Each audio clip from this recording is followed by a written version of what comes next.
I think that the left allowing the right wing to monopolize ideas around bettering oneself, self-discipline, personal responsibility is incredibly, incredibly bad. See the girl who was selling farts in jars? I think so, but I didn't look too much into it. Anyway, Ben Shapiro, everybody's favorite logic lord, the smartest person in conservative intelligentsia, which is about 1/8 of a 16th of a 32nd away from the dumbest person in leftist intelligentsia. But regardless, Ben Shapiro and Personal Responsibility new video came out, what, a couple days ago? 4 days ago from Adam Something. We are big fans of Adam Something in this channel. Now, I have always had a lot of thoughts about the idea of personal responsibility. And I don't know if exactly this video will talk about personal responsibility in the way that I expect. Adam Something usually focuses on urban planning, city building, and infrastructure type things. But I'm going to try to see if I can thread the needle and figure it out and see if I can add my take in addition to learn more about what Adam has to say. There's a lot of weird ideas about personal responsibility and self-discipline in regards to left-leaning people I've noticed online a lot. I think it's because people notice that right-wingers weaponize self-discipline and personal responsibility as a way to blame the individual rather than the system for systemic problems. But we'll put a pin in that for now. Let's proceed and see what Adam has to say about it. Imagine you're back in kindergarten, playing in the sandbox with other children. Okay. Each of you have your own permanent allotted space inside the sandbox to do anything you want. One day, the kindergarten teacher announces a sandcastle building competition. You have 1 hour to build it, and to get a prize, the sandcastle has to be taller than 1 meter. The clock starts, and you get to work. An hour later, the teacher tells all of you to stop and measures the sandcastles. Many of them surpass 1 meter, but yours is around 90. You're telling me a kid made this?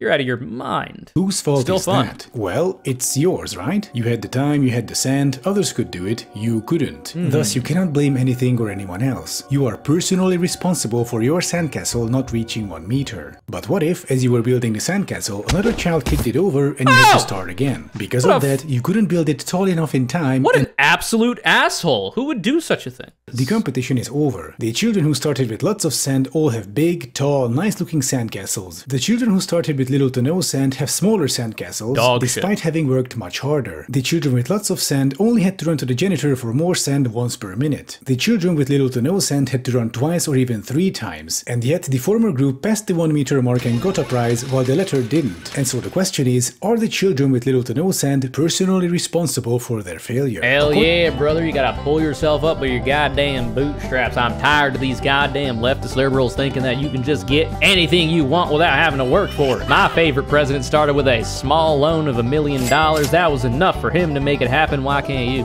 According to Ben Shapiro and people like him, so now the golden boy, the cool kid's philosopher, is finally here. I was wondering when he would come up. But for people who aren't rich sociopaths, the answer would be no. Clearly, the children's family background plays a huge role in whether they'll be successful or not, and family is one of those things you cannot choose. Consider me sort of a widget in whatever ideology they're pushing, or they're considering the value of systems or not systems, but you sort of end around that. And I think that in many ways, that's what members of the left find so threatening, is because if members of the left are threatened by what we're about to hear. Member of the left, and you believe that all individuals are essentially just the outgrowths of institutions. So here's the question I have about that take. So humans have created the institutions, right? We have created society. Long ass time ago, caveman days, there were still some aspects of social organizing and working together, but society as it exists today has been made through the contributions of people trying to shape it in whatever view that they have of the world and how they think it would be better. So in that way, we've made the system as we exist under it currently. We exist under this system because of conscious choices that have been made by our legislators, our elected representatives, the people that vote for them by proxy, etc., etc. So there's no reason to believe that we can't change it. Now, I don't think Ben Shapiro thinks we can't possibly change it for the better. In fact, he wants to change it for the worse. He knows it can change. He's pushing for, making it harder for poor people to exist, etc.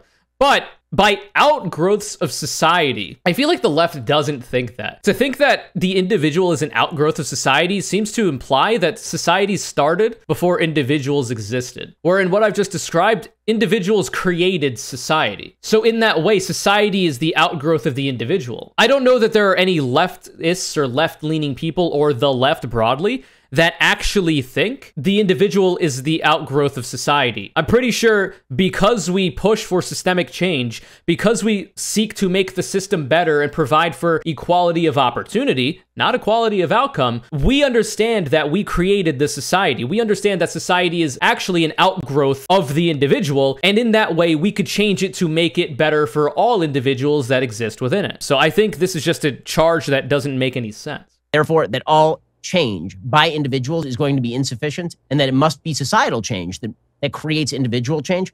You're a threat because you're telling people, well, you know, the systems can certainly get better, but the main threat to you is you. And that is a deeply threatening message to people. And so Ben Shapiro is saying it's deeply threatening to people to say that the main threat to you is you, meaning that you are the person in his worldview that is holding yourself back. If you were in poverty, if you're, you know, working multiple jobs just to make ends meet, you're the problem there, not the system, in my view, that makes that more likely that that happens to you, right? That increases the probability that you end up having to do that to support yourself. So it seems to be the case that, I mean, and this is always going to be the case for conservatives, especially people like Ben Shapiro, who feign being intellectual, is that it's actually just projection. He is projecting the fact that he feels threatened by leftists pushing for systemic change. Now, why would you be threatened by that, Ben Shapiro? Now that's the next question we got to ask. Why is it that you seem to be so threatened by the left who is pushing for changes to the system to help make the individual have a better chance at having a respectable life? Why would that be a threat to you? Well, it almost is like Ben Shapiro, people in his socioeconomic class, and people of his ideology, conservatism, benefit massively from the status quo. They benefit massively from the system remaining the way it is because the system in many ways is intentionally designed to keep poor people poor, especially people of marginalized backgrounds like black and brown people. Everybody of the lower socioeconomic class barely has any kind of help in the so-called nanny state that we apparently live in under communist Joe Biden. He is threatened that the left actually being able to deliver on the systemic change to make those things better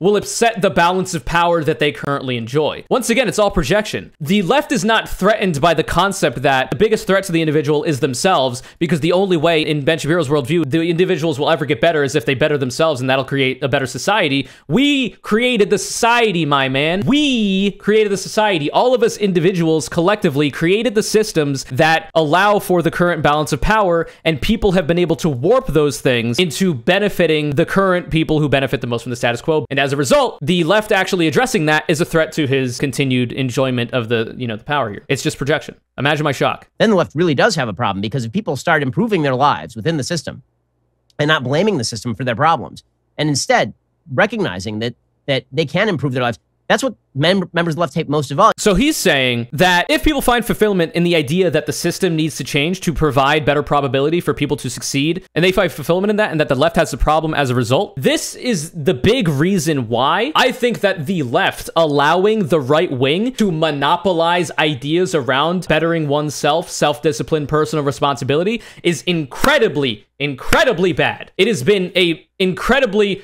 bad strategic error on the part of the left to just allow the right wing to monopolize that idea. The reason why I think a lot of people on the left sour on this idea of people talking about personal responsibility and self-discipline is that people like Ben Shapiro will weaponize concepts like self-discipline and personal responsibility in order to sidestep the absolute fact that systemic changes are what are necessary to make it more possible for individuals to flourish under the systems that we create as people. That is why the left wing is very upset about it. Because the right wing, people like Ben Shapiro and Jordan Peterson, will cynically weaponize personal responsibility as a way to distract people from the fact that we do need systemic change to fix these problems. The right wants to make it into a moral failing. It's not the individual that's failed themselves. It's the system that all individuals have contributed to building in some small way that has failed them. It's negative for the left, because if that's your immediate assumption, it's like, oh my God, you're like Jordan B. Peterson, you are actively negatively impacting yourself if you do not try to take these things a little bit more seriously. And that's an incredibly beneficial thing for the right,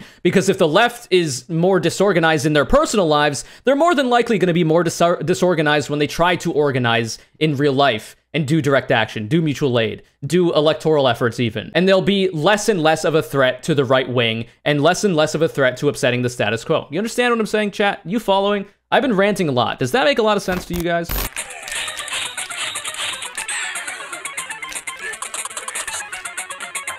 Oh. Sorry, I didn't see you there. I was just doing some super crazy casual Super Mario 64 speedrun practice. Now, I know there's a lot of you out there who don't hang out on my Twitch streams, and that's totally cool. But you might also be wondering, hey, I really enjoy this Conure person's content. How can I financially support them? Well, do I have great news for you, little one? I have a Patreon. At patreon.com/ConureCC, you can support me for as little as $2 a month. That's right, look, there's an image right here, Hyperaggressive put up. Or as much as $20 per month. So crazy cool. Wow. Whatever you desire. It's truly up to you. I would really appreciate the support because I do be having bills to pay, and it would be a big help to allow me to continue pumping out content for your silly little eyeballs. Anyway, I'm gonna get back to my super casual playthrough here, but check the Patreon and enjoy the video as well. When you talk about in the book, Jordan, the fact that people are constantly coming up to you and they're saying things like, you know, I was leading a dissolute life. I read your book, I started taking your advice, and I've turned it around, and now I'm doing much better in life. So what's interesting about that, and what's really malicious about it, is that Jordan Peterson is not just a political being. He's also got prescriptions for self-discipline and for personal responsibility and for self-betterment. So a big part of what people often cite about Jordan Peterson is the make your bed thing, or the clean your room thing. And unironically, a lot of the things that I've seen in regards to self-help from Jordan Peterson are actually not that bad. You know, like making your bed every morning and starting the ball rolling and getting the momentum done. That's why I do my routine that I just described in the morning, because it gives me momentum for the rest of the day. So it's actually not a bad play when he says make your bed. But what's insidious about what he does is that he also has political prescriptions. So he'll lure in people who are obviously struggling, usually young men, with his self-help stuff, which could genuinely help them, and then feeds him his dog shit political views that will make their lives worse later. And, you know, I'm blessed to have much the same experience from a lot of people who listen to the show, people who have been homeless, who now have graduated Harvard Law School, people who were single moms and then decided to take a college course and figure out their lives. Yeah, so people who are single moms who decided to take a college course, how did they do that, you know? How did they afford to do that? How do they have the time to do that? Some do. Some are able to make it happen. Other people, unfortunately, as a product of their own brain chemistry, as a product of their upbringing, as a product of their environment, as a product of the system that they live under and within, have some mental health issues like ADHD, like depression, that actually make doing those things harder. Some people have a socioeconomic class that they're born into and don't have a lot of money to be able to simultaneously go to college and also care for their kids. They don't have the money for childcare. They can't bring their kids to school with them. These anecdotes literally mean nothing. But I mean, what's a more iconic duo than conservatives and useless anecdotes that don't help anybody? And to me, those are inspirational stories. I think that because those inspirational stories exist, that I think is why it is certainly inspirational that people are able to do that, but not everybody is. And to think that everybody is foolish. So many people are inspired by the stuff that you say and change their life individually without putting all of their ire and focus on a system that the left is mainly focused on tearing down. No. The idea that the left is trying to tear down the system is actually projection once again, because it always is with conservatives. The right wants to tear the system down in the sense that they want to keep it the way it is. The system has already been torn down. The system used to be a lot better. Tax revenues from the wealthiest people in this country used to pay for a lot more social services, and the Republican Party, which Ben Shapiro votes for, supports, and full-throatedly defends, consistently defunds the social programs that allowed for the quality of life that used to exist under the system. The left wants to change the system for the better. We want to institute a single-payer healthcare system paid for by the wealthiest people who are already doing the best and have the money to give back. They want to give better access to higher education in regards to subsidizing higher education and people's access to it should they decide to go to it, and all these kinds of things. The left actively wants to make people's lives better, but those things upset the status quo, and that's why he advocates against it. People like Ben Shapiro want to offer an individualist solution to a systemic problem. The extreme version of this argument would be the following. True. Imagine that during the days of slavery, one of the slaves complained about, well, being a slave, to which Ben Shapiro would respond by telling them to take personal responsibility and just escape to the north. Slavery, he'd say, will not be solved through big government overreach. That's actually, so Adam Something is actually being really, really charitable to Ben Shapiro right now. I'm pretty sure if Ben Shapiro, in his heart of hearts, actually delivered what he actually thought and did live in the past during the slave days, he'd probably just tell them to be better slaves. Probably what he would say. These woke abolitionists only want to talk about ending slavery on a federal level, but ignore what the slaves themselves could do to change their own situation. Alright, now this is not to say that personal responsibility is not important. Hey, that's what I said. Adam Something currently stealing my talking points, I'm pretty sure. Nobody is denying that. True. The idea that the left ignores personal responsibility is an imagined hypocrisy right-wing shoutmen can gesture towards. True. What percentage of the Hey, left... vaguely gesturing at an imagined hypocrisy. I wonder if this guy watches a certain bearded gentleman who also talks about politics. Some problems are too large and complex to be solved on an individual level. For example, the US obesity epidemic will not be solved through just encouraging people to eat healthy and work out more. First half of the real solution is the authorities better regulating the food industry. Once you have the systemic solutions in progress, then you can start with the individualistic solutions parallel to it. And once again, to reiterate, this doesn't mean that personal responsibility isn't important. For example, when you're online, you should probably take some steps to protect your privacy and sensitive data. Aha, yeah, get the bag. I already know it. We appreciate Adam Something, but not enough to watch his advertisements. Don't forget to like and subscribe. Sure, like and subscribe. Special thanks to the artist. Like and subscribe not only to Adam Something, which I've already done. Here, I'll like the video too. However, you should also like and subscribe to me if you enjoy my content.